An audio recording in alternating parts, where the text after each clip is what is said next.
Hi there and welcome to Race Centre. Little video for customer Aaron and anyone else who's interested. We've got his Husky 701 Supermoto on the dyno. This one's a 2021 version and it's getting a track tune, the bike in standard mode, in stock trim, has two maps. It's got map 1 and 2. They're not maps in terms of air fuel maps, they are throttle maps, so they are more power delivery. Map 1 is a street mode and map 2 is a sports mode, so it just delivers the throttle a little bit faster. They have pretty linear throttle maps in them, which is great. If you've watched some of our other videos where we're explaining that, you know, what you're doing with the twist grip, the throttles aren't doing the same thing, that they're changing the throttles with RPM. This bike doesn't really do that, so that's fantastic, which we love. But yeah, getting a track tune. It's got a wing slip-on exhaust, and it's got one of the AirPods filters in it, so it's got a few little mods, and that's why it's here for a tune. This particular one has a Dynojet Power Commander 5 on it. Commanders on these are really good. They allow you to do ignition as well, which actually these bikes respond from a bit of ignition in the right areas. So another thing about these, and being now that it's going to a track tune, the standard O2 sensor needs to be unplugged, otherwise, because the bike uses that for its emissions control, so that it meets its the emission requirements. So if you leave that O2 sensor in and try to tune it, it will try to adjust it for you, and it will actually give you different readings when you're out, like on the dyno, and then when you ride it on the road, you just won't be able to get it right because it will continually adjust. So that needs to be unplugged, which it is. And then yeah, it's just a pretty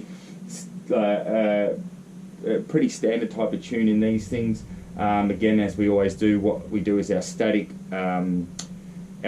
runs, where we do the tune through static throttle positions under load. And as I've said in other videos, all the tuning we do is under load. And then once we get that to a base level, then we do our roll-on tests and just do a little bit of fine-tuning there. These things on the roll-on are pretty good. Responded really well. Makes a really big difference on these things to tune. So yeah, what else can I tell you about it? No, it's come up really good. The other thing too, Power Commanders, they generally come with a map already loaded in it. This one did, and when we talk about loading maps and stuff like that, there's still some that believe like you just get a Power Commander that's already got a map in it, just run with it.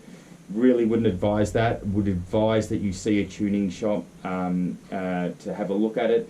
And the reason being, and you'll see in this one, with the map that it came with, even though it was still designed for a slip-on, it had quite a significant hesitation and misfire. I rode it on the road before we put it on the dyno, and it was actually pretty good, but you could occasionally notice that misfire. And then, yeah, like at the bigger throttle positions, it was actually quite significant. Then we did a test with just putting a zero map in it, so getting rid of the map in the Power Commander, which is effectively then like not even having the Power Commander connected, and the bike actually ran heaps better than the map it came with.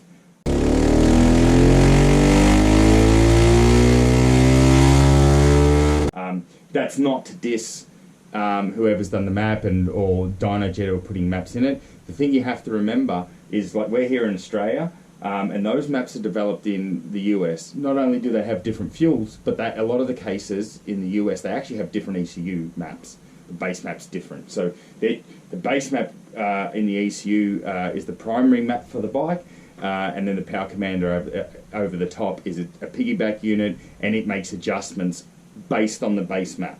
Okay, so if you put a different ECU in it, well, a different ECU map, which US models have, the Power Commander map needs to be completely different. So you can't use that Power Commander map that it comes with. You need to actually get it tuned properly. So this thing's come up pretty sweet, so we'll now go and take it for a ride.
Another thing with this bike, and also you can see the pod filter there, which looks pretty cool. Yeah, but another thing with this bike and the slip-on, well, any slip-ons really, and most bikes. So that's what it came with a baffle, so that's what the baffle looks like. As this customer is going to use it a lot on the track, we're not tuning it with the baffle.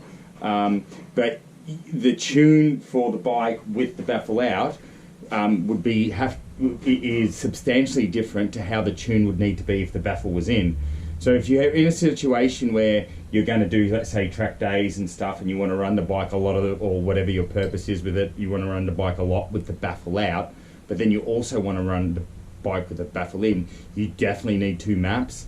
The Dynojet Power Commander allows you to run two maps. You can either hook it up in a map switch, or you can just create a loop to change the maps. But you will definitely need two maps. So make sure if you're getting these things tuned, whether it's any bike, that you speak to your tuner about getting a map for baffle in and baffle out.